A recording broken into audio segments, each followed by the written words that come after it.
Yeah, just want to say just briefly about Isabel. She's a postdoctoral research fellow at the Institute of Philosophy in the Czech Academy of Sciences.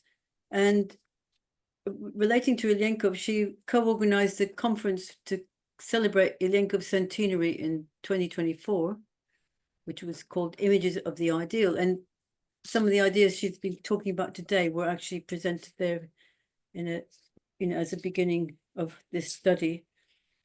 She's been translating Ilyenkov.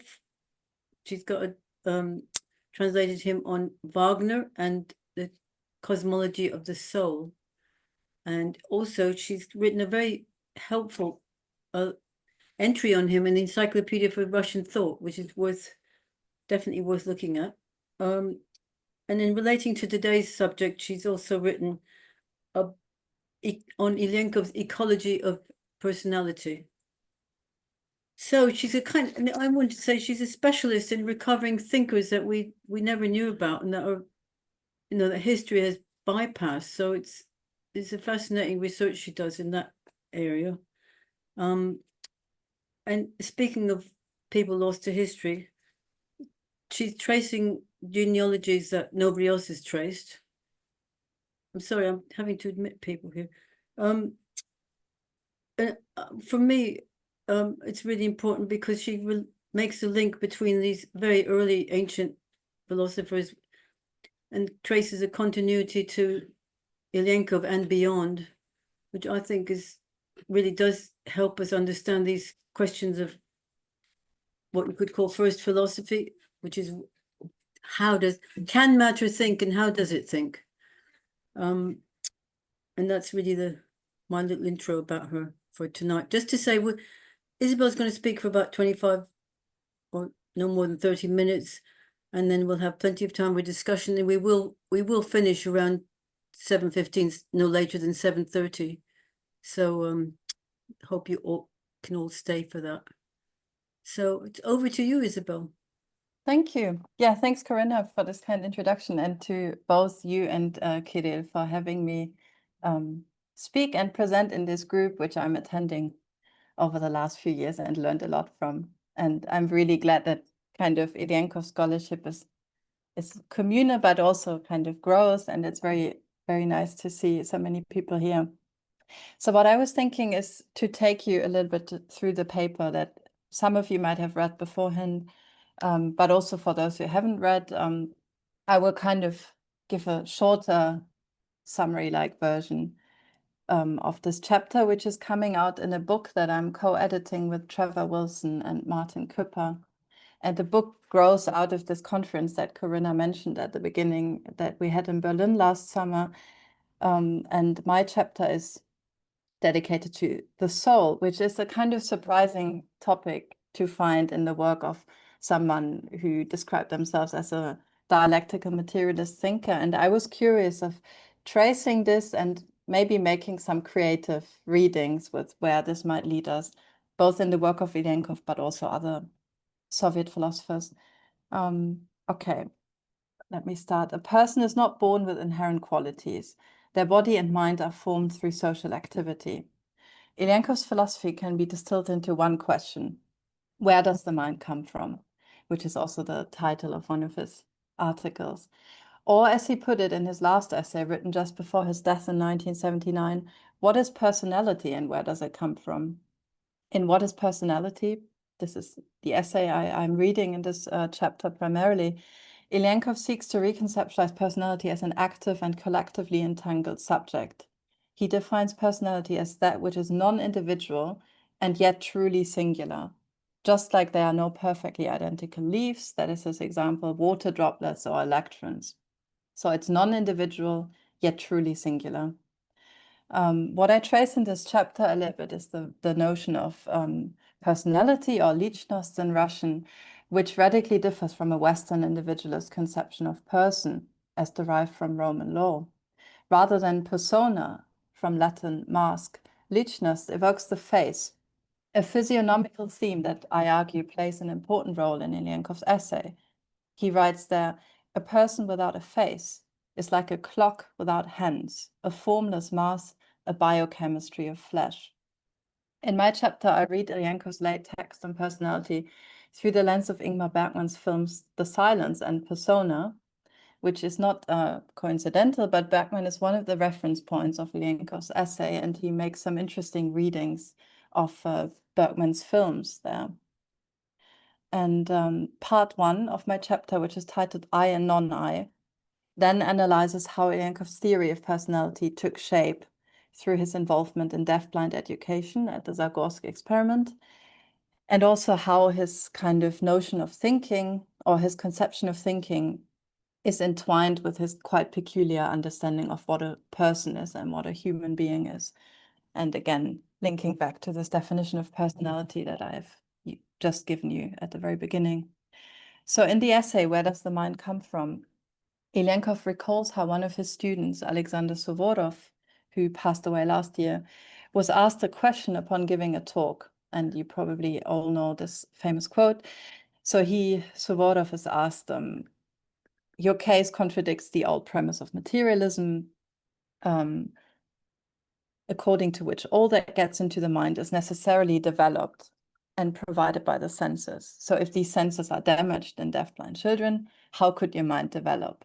This is a kind of, for Suvorov, a kind of wrong question, or the problem posed in the wrong way, because he says, why do you think we do not hear and see? We are not blind and deaf. We see and hear by the eyes of all our friends, all people, all humankind. And for Ilyenkov too, thinking is a communal activity. And throughout his work, what he emphasizes again and again is thinking is not a mental act that is taking place inside the skull of the individual in the secret spaces, I quote him, of the brain's gray matter.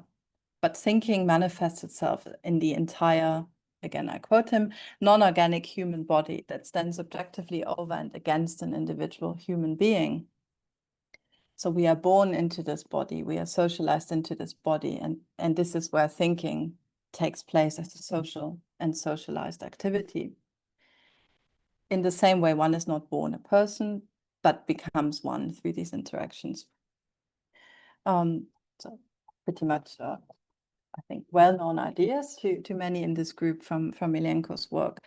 It gets a bit more interesting when it comes to his definitions of personality, which is not the same as individuality. It's also not just multiplicity, but it's a kind of interesting liminal space that he tries to carve out for the human being.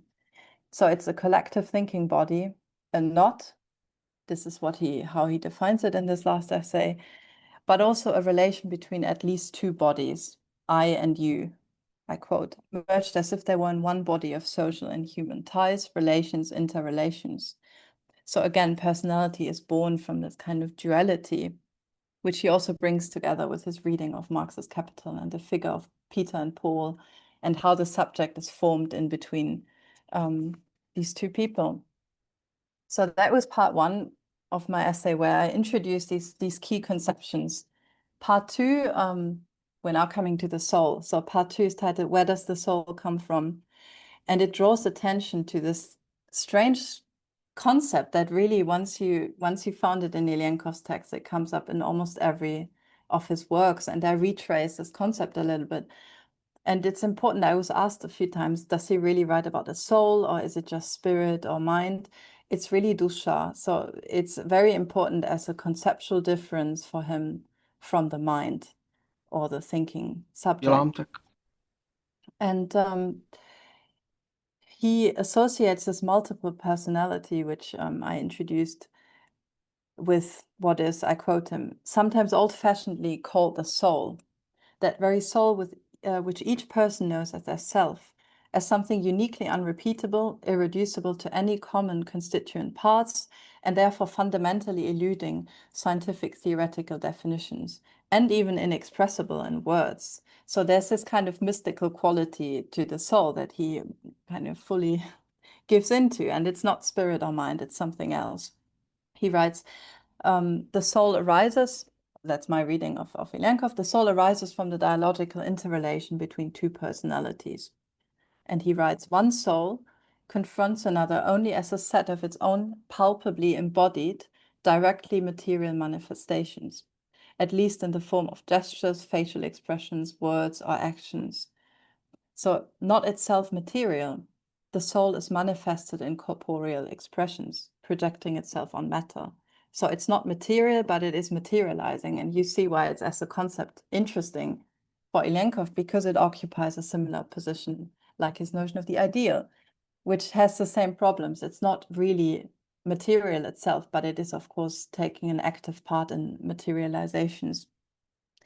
And it's interesting, when I first looked at these definitions of the soul, one would expect from a materialist to just reject this notion as a kind of remnant from what he called bourgeois philosophy, idealist philosophy that would no longer concern a dialectical materialist thinkers. But instead, he said, we have to develop a science of the soul, which approaches the problem of personality without reducing it to, and then he lists brain physiology or biochemistry, cybernetics or information theory, which for Ilyenkov are all sorts of pseudo-materialisms, which for him, as you know, is basically the same as idealism, or what he interestingly calls physiological idealism, which is not the same like the materialism or the materialist science of the soul that he is looking for.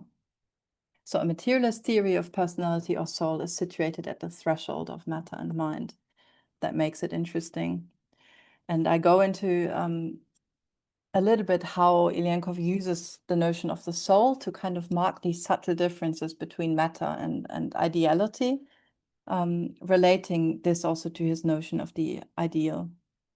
And there's a little historical jump where I think about where might this notion of the soul come from in Ilyenkov's work. And I say, or my hypothesis is, it's actually a kind of left Aristotelian notion. It's not a Platonic notion, which, of course, in Russian religious philosophy, the notion of the soul is extremely widespread, and it's coming from a kind of Neoplatonic source and from Russian religious philosophy. And what I try to kind of it's kind of speculative, I think, as a reading, but I link Ilyenkov to what I think is a kind of emergence of Aristotelian left, the term that Ernst Bloch used to describe a kind of left lineage of Aristotelian thought through especially Islamic and medieval thinkers like Ibn Rushd and Ibn Sina. And I argue there's something similar at stake in the 1950s and 60s in Soviet historiography of philosophy.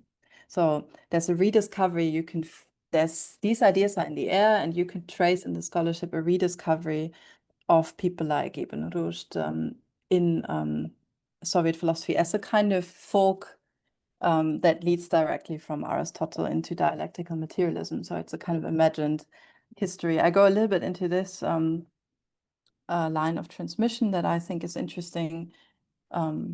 Also incorporate some East German scholarship, friend of Ilyenkov and student Helmut Seidel, who developed similar theories about how Aristotle basically prefigured dialectical materialism. And I focus especially on this afterlife of the text by Aristotle on the soul, and include also Marx excerpts, which interestingly were published only in the early 70s, so at the same time as when Ilyenkov published his essay on personality.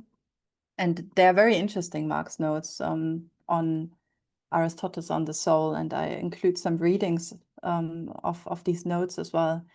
There's a theory of touch there. And obviously, I'm not sure whether Ilyenkov engaged with this material, but there's definitely some affinity and an interesting kind of contemporaneity of these ideas. I move then in part 3, and this is how I will wrap up my talk with a third part, last part of the essay. I move from the concept of the soul to Ilyenkov's theory of the hand. And again, this is not a coincidental affinity, but this is something that you find in Aristotle's text on the soul, where the hand and the soul are kind of intricately related. And for Ilyenkov, this is really interesting, because for him, the brain is not a supreme organ of thinking. He emphasizes this repeatedly, but there are different organs, tools, people, these kind of interrelations that constitute thinking as a communal activity. And the hand is a kind of important organ of this thinking body that Ilyenkov describes. And I focus in particular on idols and ideals. His novel is not the right word, but this kind of sci-fi collection of essays from 1968, where he develops his notion of the thinking soul. So again, threading it back to his theory of the soul, as opposed to machine thinking, which he describes as soulless and devoid of intelligence. So he contrasts these two. He contrasts the thinking soul on the one hand and the thinking machine on the other, and uses again the notion of the soul and the hand as a kind of way to carve out a space for human thinking as something particular. So he writes on Idols and Ideas, unlike a machine, the thinking soul is an active and materializing mold on the boundary of the material and the ideal. So it stands, I quote him, in opposition to the individual, the physical body of the individual with his brain or her brain, liver, heart, hands, and other organs. And the motif of the hand as a supreme organ of human thinking and mediation, so thinking as mediation, becomes soon associated with the soul in this text by Ilyenkov. In my reading of Ilyenkov's theory of the thinking soul or the thinking hand, I also draw on some recent research on the hand as an organ of cognition. There's kind of interesting new research in also neuropsychology and neuroscience on this kind of move away from a brain-only theory of thinking towards the hand. I also draw on research on the hand in early Soviet avant-garde conceptions of language embodiment and subjectivity. Think of Nikolai Marr, Lev Vygotsky, or even Alexei Gastiev's exercises to improve the elasticity and dexterity of workers' hands. All of these linking back to Aristotle's claim from On the Soul that, I quote, "The soul is just as the hand is, for the hand is a tool of tools, and reason is a form of forms, and perception a form of the objects of perception." And Ilyenkov takes up this idea and really develops in Dialectics of the Ideal, for example, a theory of thinking that is directly related to the touch of the hand around objects and all that. I don't know, am I running out of time, Corinna? How much more maybe? No, you're fine, you're fine. Okay, Carry on. good. Yeah, I'm almost done. Then I go into a little bit more detail regarding Ilyenkov's conception of the hand. It's interesting for him as an organ of thinking because the hand in his definition is not just the sum of its fingers and knuckles. It's not a kind of like physiologically or morphologically defined organ, but it's an organ that is supremely plastic.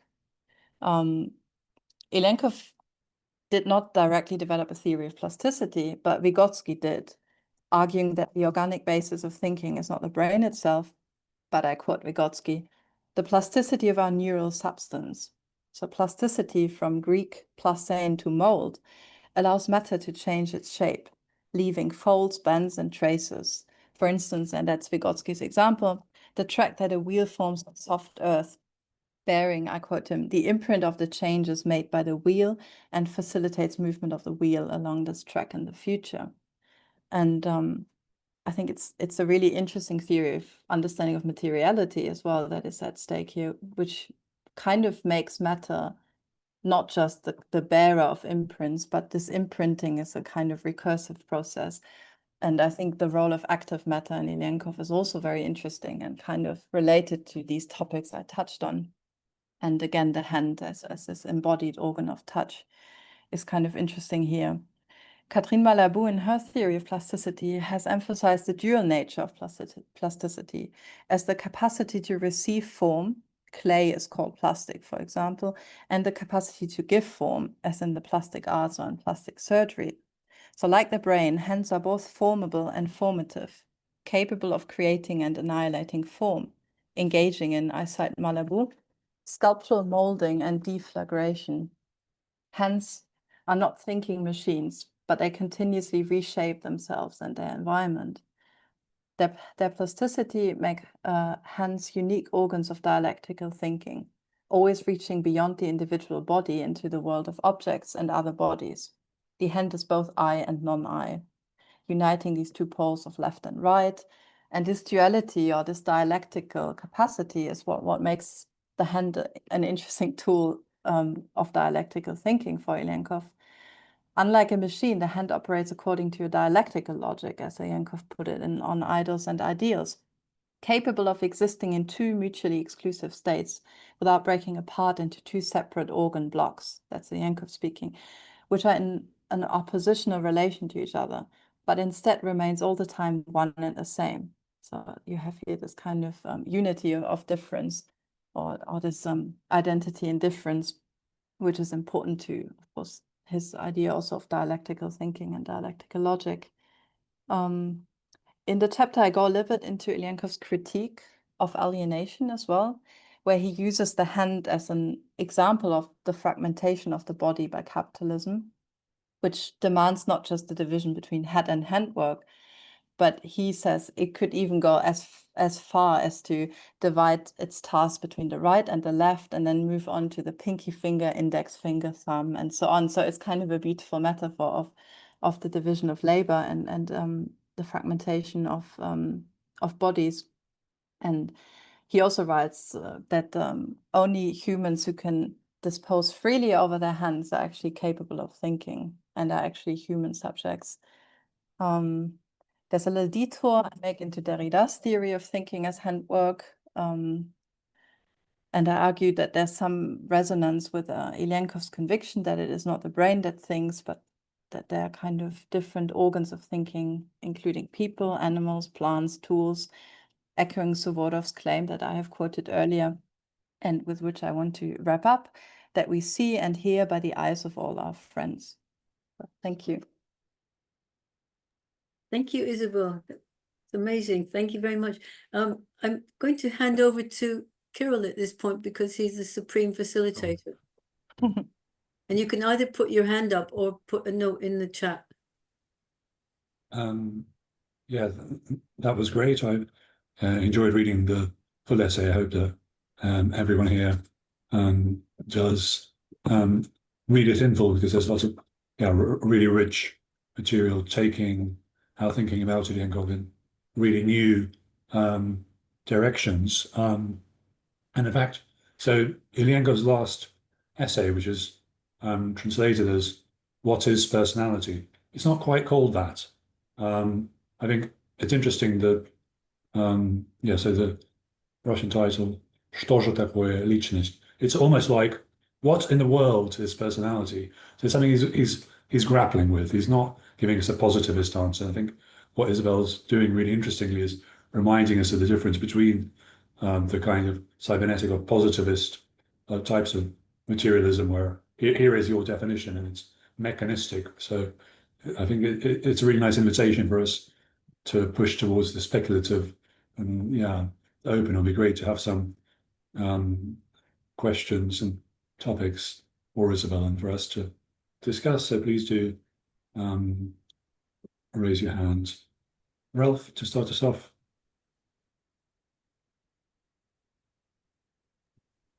Yeah, go ahead, Ralph. I'm sorry, did you mention my name? I don't think I heard it. Yeah, I did. So oh yeah, well, if you know, there's one thing that bothers me about this.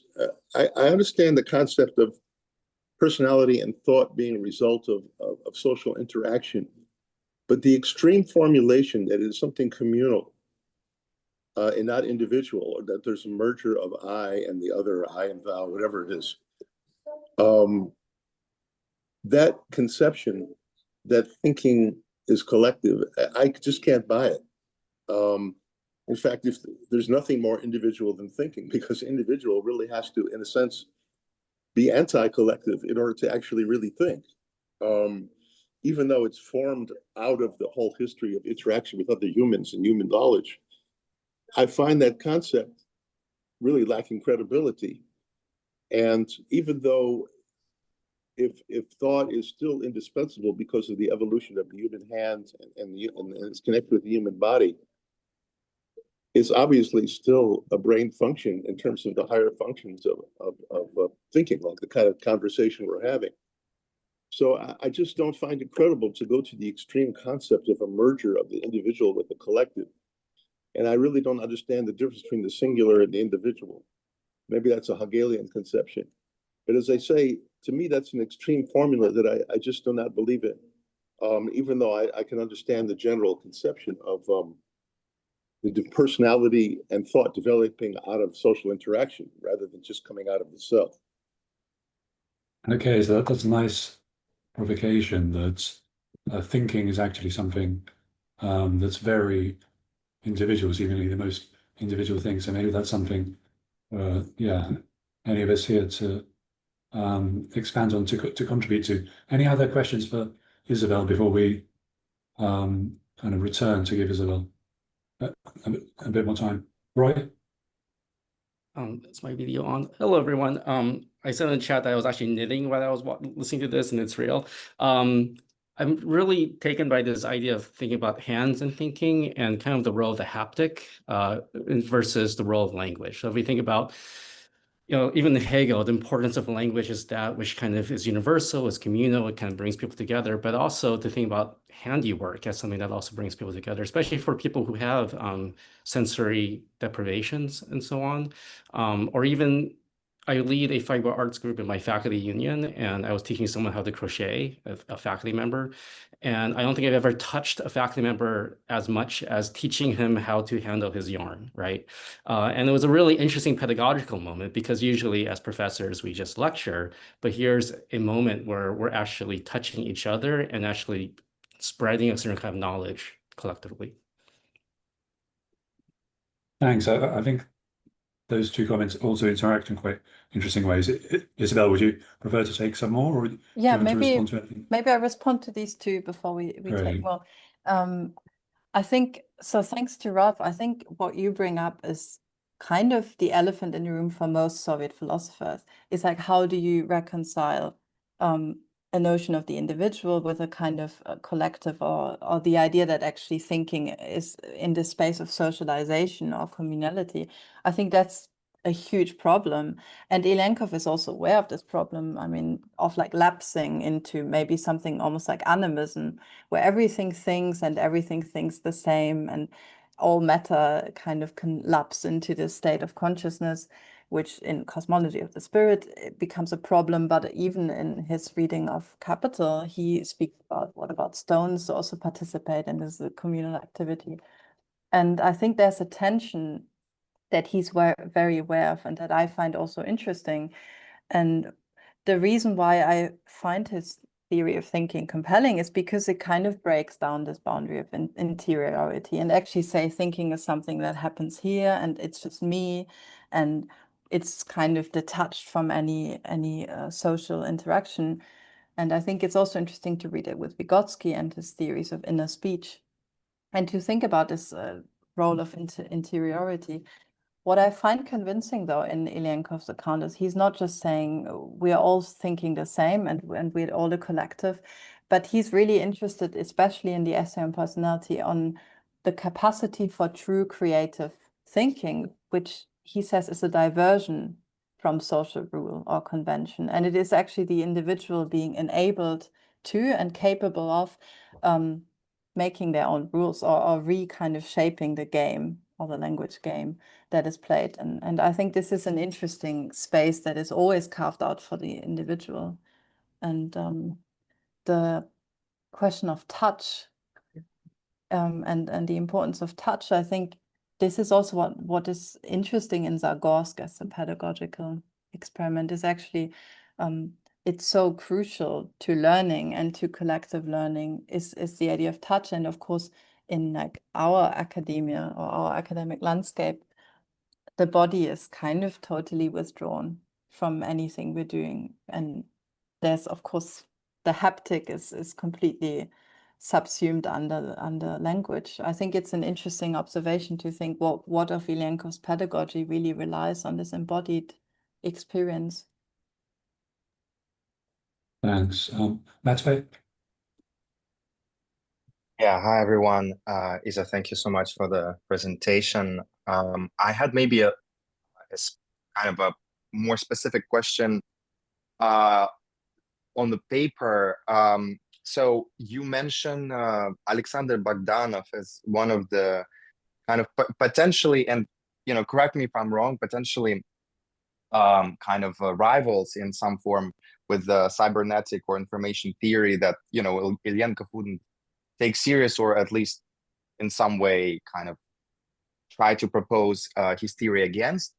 And I was trying to grapple with it for a second, and maybe particularly the notion of the soul, with all this kind of importance of connectivity, again, touch, kind of looking at it as some form of organizational entity.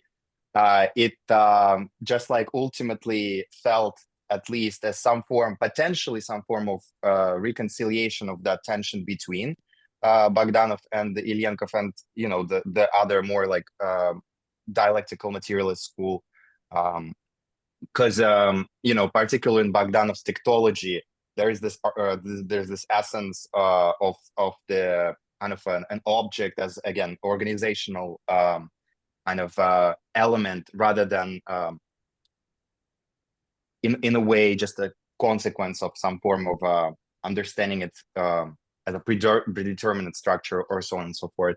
So I was wondering whether there were any potential lines of development of that thing that, again, I admit it was just mentioned as a footnote, but I wonder whether the soul could be this kind of reconciliating element. Okay, so before you come back to reconciliation with Bogdanov, Ketty, we take yours and come back. Hi. Hi. Hi. Thanks, Isa. It was really convincing, and thanks a lot. But just a small comment, and then a question, just to make it more precise for my own perception. So, I mean, you mentioned Vygotsky and the hand, and he really mentions that in the development of higher mental function. But it's very important for him that it's not that thinking begins with the hand, but that thinking begins before the language, and thinking is not language. So then the hand becomes one of the elements before formation of language and before formation of generally only intellectual means of operation with language. So thinking has other means, and they are antecedent to language. And this is really revolutionary, because some even accuse Vygotsky and Ilyenkov in this, because meaning comes before language, right? And then the accusation is, how on earth the meaning come before the language? Isn't it metaphysical? So yeah. Also, it's very interesting, this connection between personality, lичность, and dusha. But for me, I would maybe ask you, maybe I have to reread your essay to again to catch this connection. So what is the bridge between personality and soul and spirit and mind? So what is the place of soul for Ilyenkov in this topology? Okay, he has the всеобщее, he has the ideal, he has the spirit also in Hegelian terms of Geist, and where is soul? So in terms of operation, maybe you could repeat it if I missed it in your essay. Yeah. So. Cool. Great. If you want to respond to those, yeah. Yeah, these are two really, really interesting comments. So first to Matvey about Bogdanov. I don't even remember I have Bogdanov in the paper, but I kind of tend to throw Bogdanov into everything I recently wrote. And I agree with you that this opposition between Bogdanov and Ilyenkov, which of course comes from Ilyenkov's criticism of Bogdanov in this book on Lenin, but it's also kind of questionable how serious he really is in this kind of criticism of Bogdanov, or whether this was written kind of just to please censors, we don't really know. I think the Lenin book is published now in full length. I think Kirill knows more about this edition. We spoke about it, but I think definitely that there's a larger project I'm interested in on Soviet materialism that is not necessarily dialectical materialism as we know it, or this kind of very orthodox form of materialism in Soviet philosophy, but maybe a kind of stranger materialism that emerges from the 20s and that people like Ilyenkov still nourish from. And in this larger project, Bogdanov plays a role, Platonov plays a role, and the notion of the soul is also important, because if you read Platonov, you have all sorts of interesting association of the soul that is so, Platonov, yes, just to add that Platonov constantly mentions soul, and maybe you also could remind where exactly Ilyenkov pronounces this word soul, because I quite remember. Yeah, so Platonov, exactly, the soul is everywhere in Happy Moscow, in Chevengo and Soul. And what is interesting is that it's also related to body parts and to the kind of somatic expressions of the soul. And I'm really interested in also these Soviet theories like Vygotsky's, but also Leontiev's, that are directly reacting to kind of these experiments with limb regeneration and amputation and all these kind of things in like more biological research in the 20s, just after the First World War. And the notion of the soul in Ilyenkov is primarily in the text on personality, on idols and ideals, and also in dialectics of the ideal. So these are the three texts that I looked at. You can probably find it also in texts I haven't read. And where it stands in the topology of soul, spirit, mind, personality is a good question, because he sometimes just interchangeably uses these terms. Sometimes he even uses them one after the other as a kind of almost synonym, but not quite synonym. But the soul often appears with other terms, like the ideal or personality. But if you pay attention, it's in almost every text. And I try to maybe even over-interpret Ilyenkov here, because I try to carve it out as a unique concept that maybe Ilyenkov doesn't even kind of define that sharply or differentiate that sharply from the other concepts. I hope Great, this answered your thanks. question.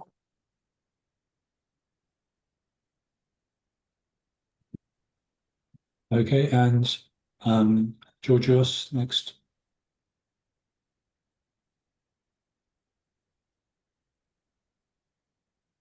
Okay, hi. Thanks for this nice presentation. I have read your paper, which is very rich. I would like to introduce very briefly an explanation about Ilyenkov's connection between Kant and thinking, because he puts it in the framework of a kind of anthropogenetic process. In the beginning, human beings, perhaps they didn't have any kind of conceptual armature or system of thinking developed, but they were using their hands. So we have to introduce the idea of the mediation of the object world. The plasticity of hands shapes, gives forms to the object world, and on the basis of that, human beings are made possible to generate abstractions out of the form constitution that the hands had given to the object world, to the creation of tools and and a kind of gamut of spread. Of course, as human civilization develops, this relationship changes, and there is dissociation between a kind of immediate connection between hand and thought. I would like also to say that Ilyenkov is quite extreme in saying that thinking is rooted on the hand. Actually, you quote Derrida, who says the opposite. Derrida says the hand is rooted in thinking. He doesn't say that thinking is rooted on hand. So he says the opposite from what Ilyenkov says. So maybe you should take care of that. That's my point. I do have some questions later, but I'll let the discussion proceed. Thank you. Anything there that is interesting to respond to? I can respond to this straight away. I also don't think Derrida and Ilyenkov are on the same page in their theory of thinking. Whether they're opposed to each other, I'm not sure. Or what exactly does it mean that the hand emerges from thinking or thinking emerges? I think it's kind of this search for origin, as you point out, is kind of in the background, and it's problematic, I think. It's a very anthropocentric theory of where thinking comes from, and the human being kind of being at the top of this evolutionary process. And I mean, Vygotsky theorizes this as quite explicitly, drawing on these chimpanzee experiments. And there are so many claims that are extremely problematic also behind, I think, Ilyenkov's anthropocentrism. And I criticize this a little bit in an essay I wrote that Corinna mentioned at the beginning, which is called Ecology of Personality. And I'm curious to go further into this direction now in my research, to actually think about these evolutionary paradigms that are behind so many of these Soviet conceptions of the human being and all the great things the human being can do to transform the earth and all these different things. Thanks. Natalia, then Andrew.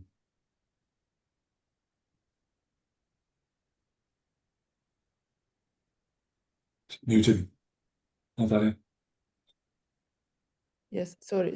Thank you so much. Yes, just a small comment to the hand. Maybe one of the sources for this priority of the hand is also Engels' Dialectics of Nature, was published 25 in Russia. It was a big discussion between dialectic and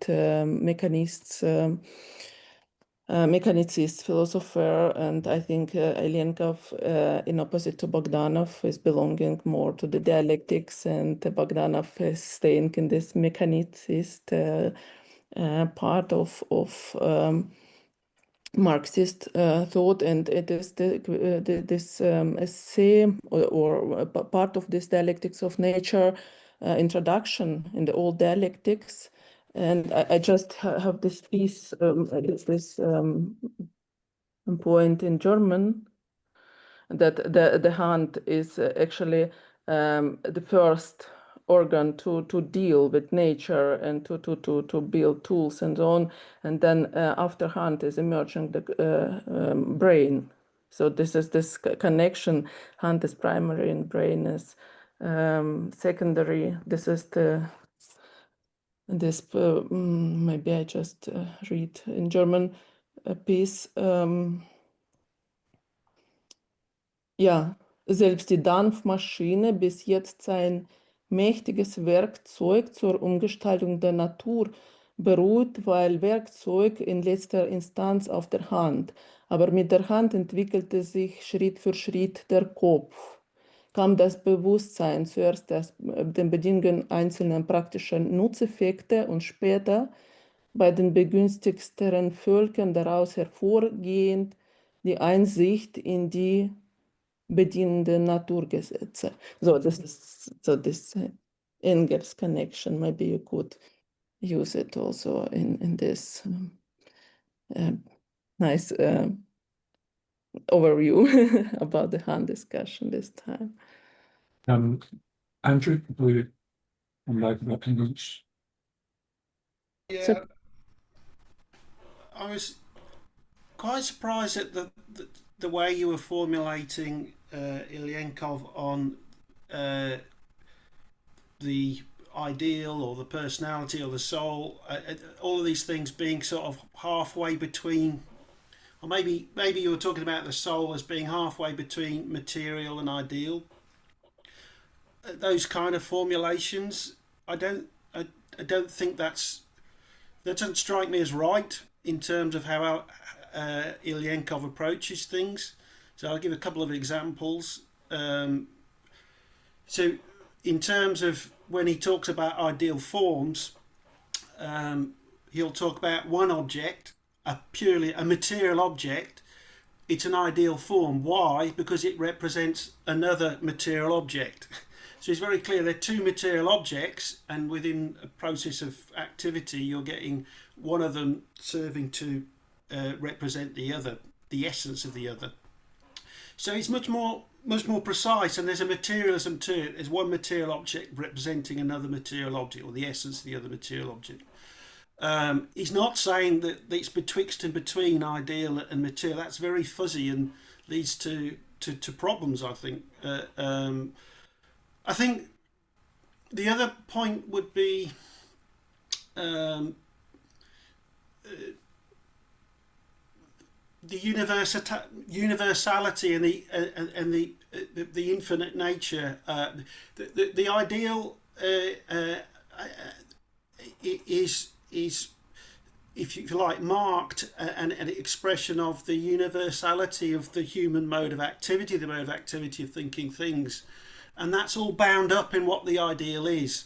And then if you're going to come to personality, first you've got to reckon with the ideal being bound up in that universal mode of activity of thinking things, and then you've got to get to, okay, given that's what thinking things are, then you've got to go, then you get individualization of personalities. After you've worked that sort of general thing about ideas, you get to individuals in their specificity. So yeah, I felt there was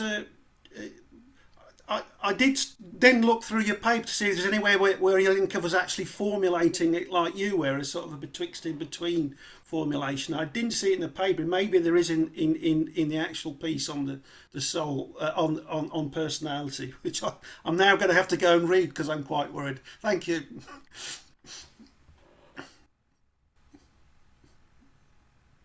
Thanks. Yeah, if you want to respond to these two, Isabel. Yeah. Thank you for these two. First, the reference to Engels, of course. That's kind of also the foundational text of these kind of evolutionary paradigms and the idea of dialectical evolution, and basically how most Soviet thinkers were thinking about the emergence of consciousness and all this. And I find this interesting also as a philosophy of technology. Like you mentioned, this interaction between how the hand develops the tool, and then the tool leads to a kind of leap to consciousness, the tool use. And I think that's all really interesting. I actually should go back to Engels, maybe when I write on these bigger theories of the hand. The second question of the fuzziness of these conceptions, I think that's exactly what I try to capture, is that it's actually quite fuzzy and actually not as clear cut. And to me, it's interesting because it really problematizes what it means to be a materialist, because it's very easy to say that everything is matter and then you're a materialist. But I think Ilyenkov doesn't take this easy route. He's always interested in the other of matter, and he sees thinking also as a kind of other of matter. And I think why the notion of the ideal is so unique, and there are not many materialists who dedicate so much time as Ilyenkov does to something like the soul or the ideal or form, is because he needs something to switch on and activate and energize this materialism. It's not just enough to say everything is matter and then matter thinks itself and this is how consciousness comes into being. This is kind of, he's not convinced. Of course, he reads Hegel, he reads all kinds of things. And I think this in-betweenness or this interweaving is something this is from Ilyenkov, this is something he calls like this in Dialectics of the Ideal, where he speaks about this in-between, about something that is not quite matter, but it's materializing. And I'm really interested in this idea of the switch that might turn on this materialism. Can I just come back? Sure. Are you sure, Kirill? I don't know how much time there is. Okay. Yeah, briefly. Ilyenkov he's certainly not saying there's something other than matter which animates matter. That's more or less exactly what he's arguing against. Now, how he does that is by reference to, I mean, in Spinozist terms, to substance, which is to the infinite. So the infinite is real, and it's infinite. It's real infinite nature. It's got a reality to it, and it's thought, which expresses things from the point of view of the infinite. But that doesn't mean that it's not real, and it doesn't mean that it's something. What is the infinite? It's an infinite infinity of nature, of material nature, if you like. So the other way I'd put it, and you've got this in your. You talk about, okay, when you look at the mode of activity of a thinking thing, a thought is never captured in any finite structure. That's absolutely true, but thinking is captured in the mode of activity of thinking things. And what our mode of activity is developmental. You can't capture the way thinking things, their mode of activity, in a formula, a fixed structure. What thinking things do is develop infinitely, and according to Spinoza, what thinking things are doing is that infinite development of human thinking is approaching knowledge of substance. According to Marx, that's not the case. There's a creative element to that development too. But in none of these formulations is there something else other than matter animating the thinking thing. That's very Cartesian, which Ilyenkov ultimately accuses Hegel of being a Cartesian. And I'll stop there. Thanks. And on to Corinna. Let me quickly respond to that before we go. I don't say that the soul is defined as something that animates matter. And that's neither the definition that Ilyenkov gives, nor the definition of the soul in the left Aristotelian tradition, which I think is particularly interesting to dialectic and materialism, because it precisely brings the soul into materiality, and it develops these like liminal spaces. And it's not a Cartesianism whatsoever, where the soul is detached from or opposed to matter. And this for Ilyenkov would also be pseudo-materialism, to kind of to have the separation. But if you look at someone like Averroes or Avicenna, it's pretty interesting what they do with the concept of the soul. And it's not an idealism anymore. It's something, I think it can be read as something about threshold and about embodiment, and maybe also embodiment and materialism are in an interesting tension. But it's definitely not a leaping or a lapsing back into a simple saying, oh, the soul animates the body or something like that. Not at all.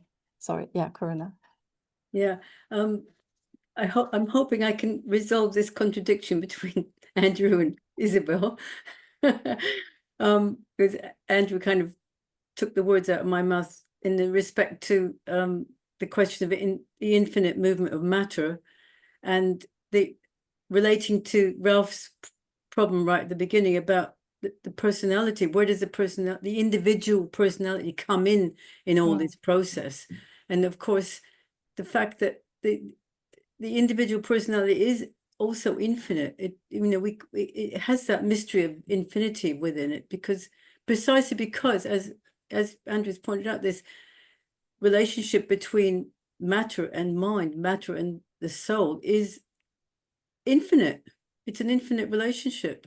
And I think this was where Aristotle is so important, because if you read the original, which I try to do, Aristotle, he emphasizes that the soul, it's a very different concept of soul than we're used to. The soul seems to be very mystical and all the rest of it, but in Aristotle, it's completely materialist. It cannot exist without a body, and it has this relationship of substance to the body, and that it's all one substance, which of course brings us to Spinoza. But this, and I think with maybe the problem is a little bit these when Isabel uses transmaterial liminality, these expressions, which are very rather beautiful, but also can be a bit confusing, because transmaterial, what does it mean? It actually means self-related opposites of mind and matter, or spirit and matter, soul and matter. These are self-related opposites, and the relationship between them is not just a fluidity, only a fluidity. It has a dialectic in it of transformation of opposites. And that it's not smooth, and there are leaps and there are gaps, which is what actually Lenin emphasized in his critique, in his reading of Aristotle, is that from matter to mind is a leap. From matter to soul is a leap. There's a discontinuity within it. And I think that's kind of the science of dialectics of the ideal, which is underemphasized, I think, a lot of the time. And I think that's where actually Lenin can help with this. That was my point. Thank you. That was actually a beautiful mediation. And I was also already in Berlin, I was harshly criticized for this idea of transmateriality. And I refused to give up on the term, because I think maybe it's not the perfect term to describe what was at stake for Ilyenkov, but I just think there's something about just writing about matter or materiality, which something gets lost, something that Ilyenkov was aware of and interested in. And this interactive infinity that Corinna described is, of course, also this idea of there's some mutuality. And again, this goes back to Ralph's comment. Of course, it's not just that all individuals get dissolved into these processes of interaction, but there's a kind of activity that is mutual and that creates, so two things create each other. And I think it's good you also pointed out again the conception of Aristotle of the soul, which is different from a Platonic tradition, as I briefly mentioned at the beginning. But there's also a reason that there was so much Aristotle research in the 50s and 60s in the Soviet Union. Probably no thinker was better researched, because it's very easy to ascribe him, or to say this is a proto-materialist, therefore good thinker. And even the theory of the soul is kind of permissible because of its inherent materialism. Thanks. And Suresh? Yeah, so I have just two brief questions. I mean, in the when you say that he was it has some affinity with the Aristotelian soul, I mean, so in Ilyenkov's writing, is he directly engaging with Aristotle's writings, or do you mean to say that theoretically there are some affinities, or he is engaging with the Aristotle in the writings of Aristotle himself? And secondly, in all of these writings, I mean, the first part of the philosophy of spirit of Hegel is like, oh, the first subjective spirit is dedicated to and that's the first part of that anthropology is on the soul. So how far is he, you see any influence or direct engagement with that in Ilyenkov's development of his theory of soul? That did not come out as much as I expected. That's why I'm asking this very specifically. So that's it. So my textual evidence is really weak. It's a very speculative reading. I really just had fun with reading Aristotle, Ilyenkov, and Averroes together. Generally, there's of course a rejection in multiple places of Ilyenkov's work of Aristotle in terms of logic. So he rejects Aristotle's logic and says this is not dialectical logic. But I think in terms of resonance and in terms of a kind of affinity, I was really curious in retracing this genealogy that leads from Aristotle through Arabic philosophers that I just was coincidentally interested at the same time that I was reading intensely Ilyenkov, and I could not help but bring these two traditions together. And then coming across around Ilyenkov, a whole bunch of Soviet historiographies of medieval Islamic philosophy, which deal with similar topics as Ilyenkov does. And I kind of try to bring these two textual bodies together, but it is speculation because I don't think Ilyenkov was an Aristotelian. Maybe he wasn't even a left Aristotelian. And I think lots of people pointed out to me that they think this is a connection we shouldn't make, but I still thought it was fruitful and interesting to make it. But yeah, it's kind of a creative reading of Ilyenkov. Thanks. Any additional And no, what about the anthropology part of the philosophy of spirit of Hegel? Yeah, that's... Good question. I mean, Ilyenkov was a reader of Hegel, for sure. We all know it. He had this kind of friends of Hegel. How closely he really engaged with the full breadth of Hegel's work. I think the most important thing was the logic for him, for most Soviet thinkers. So I'm not sure how to answer. Okay, back to Georgios.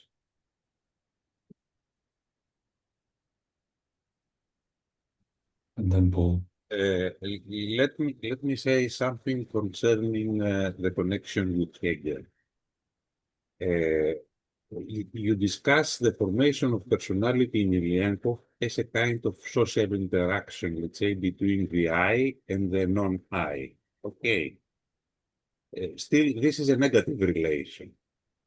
In the phenomenology of the mind, Hegel says that the I, when he discusses the relationship of recognition, he says that the I ultimately becomes an UI. Okay, the I, which is an UI which is an I.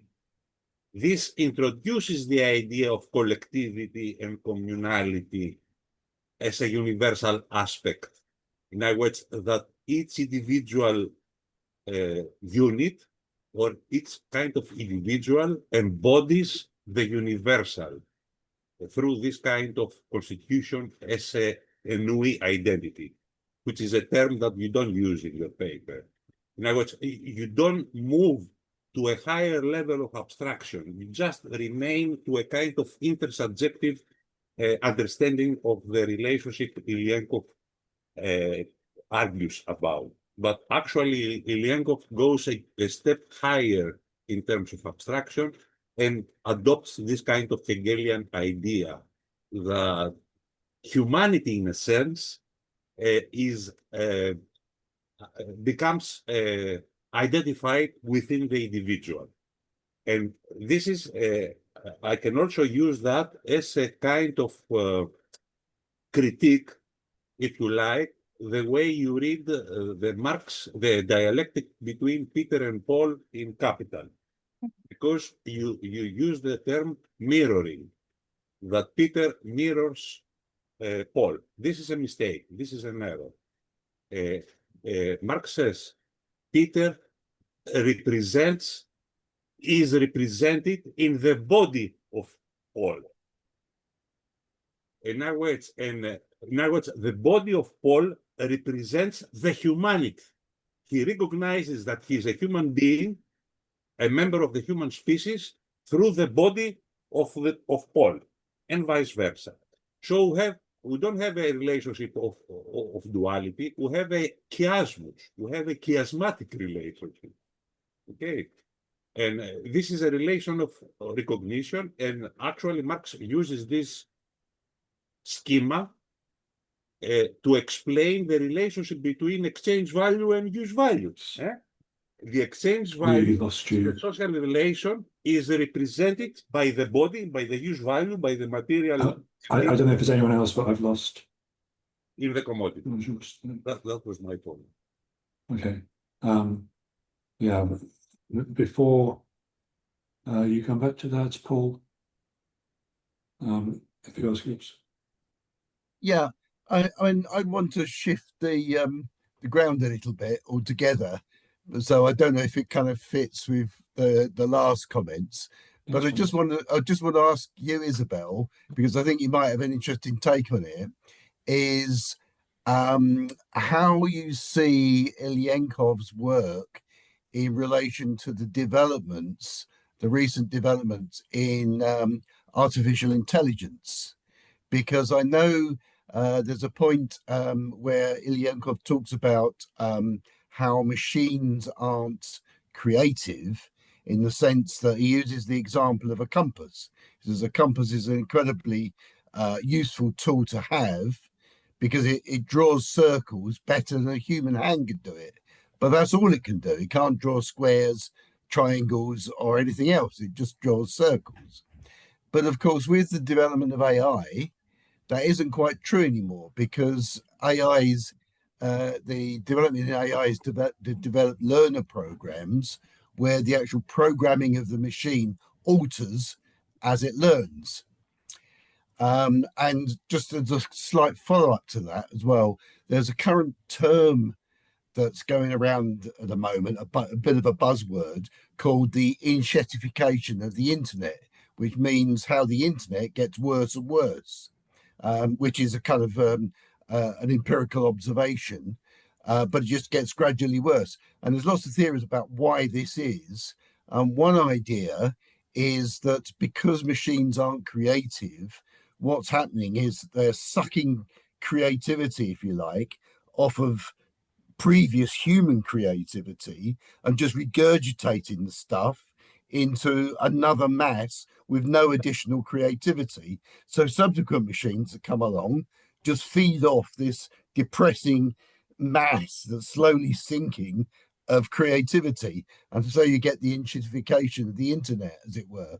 And I was just wondering if it's possible, could there be an Ilyenkov type theory of enshetification? Do you think that's possible? Could we come up with that type of theory, Ilyenkov's take on enshetification? So anyway, I would like to see what you think of it. I feel for you fielding all of those, but if, from those many separate publications and directions. Should I respond to those two before we go to the question? Yeah, first about the enshetification. I would not want to write this text, but I'm sure the theory could be developed. And there's already some recent research that came out by Alan and other people also from this group on Ilyenkov and AI. And they, in Marxism and Sciences, they recently published the translation of Ilyenkov's text on cybernetics, which is very relevant, I think, to current debates on AI. There's interesting work on Ilyenkov and enactive cognition and these theories on creativity and embodied cognition. So I think that's already a field in which Ilyenkov becomes a theorist of today. And this is probably also an interesting update of Ilyenkov. The question before was about mirroring. And honestly, I think I should just delete this word in this text and it should be published without. It's a kind of almost attempt at maybe a reflection theory reading of this relationship. And if you read mirroring as reflection, then it's of course also not just dualist, but it's kind of what you call chiasmatic, or it's a kind of crossing. And it's also an endless process of mutual affection. But I think I probably get rid of it because it's not a really useful term. So thank you for pointing this out. Thanks. Yeah, so if later you have anything else to say about it, other parts of that question was about whether we need to stick more with Hegel and his theory of personality and all the sorts of mutual recognition stuff, or is Ilyenkov actually doing something different, and are you carving a different kind of path to the usual Hegel to Marx line on personality? But I think, first we come to Lars for the last one there, and then if you want to return to either of those, we'll finish there. So Lars is the last new question.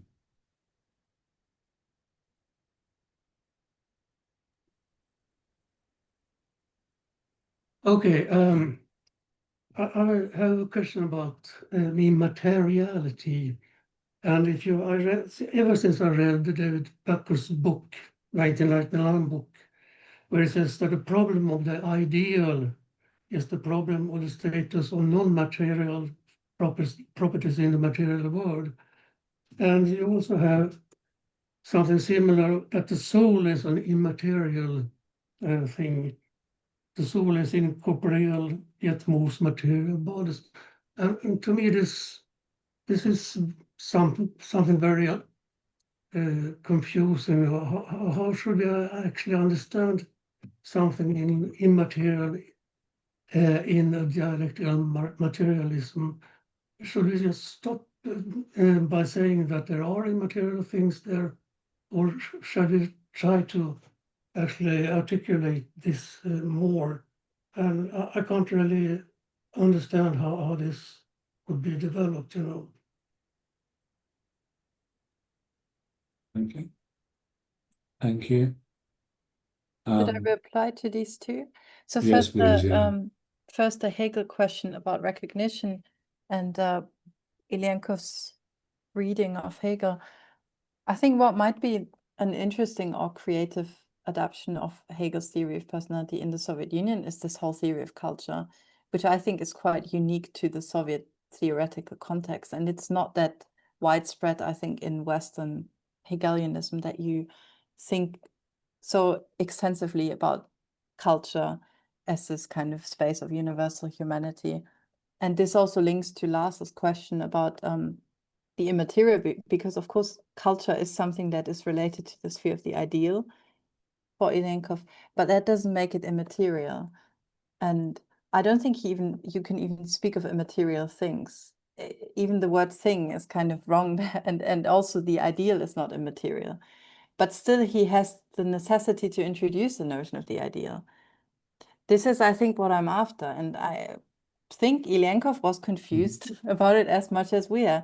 It's like nothing is immaterial, but yet there is something ideal. And I think he was interested in exactly that. And this is why a kind of Hegel-inspired philosophy of culture becomes so central in the 60s in Soviet philosophy, because culture seemed kind of a field in which you can think these opposites in one unified theory. Thanks. We did have some other comments, but I think that's a really nice place to stop, because I think you sort of articulated where the project is. So thank you very much, Isabel, for your time and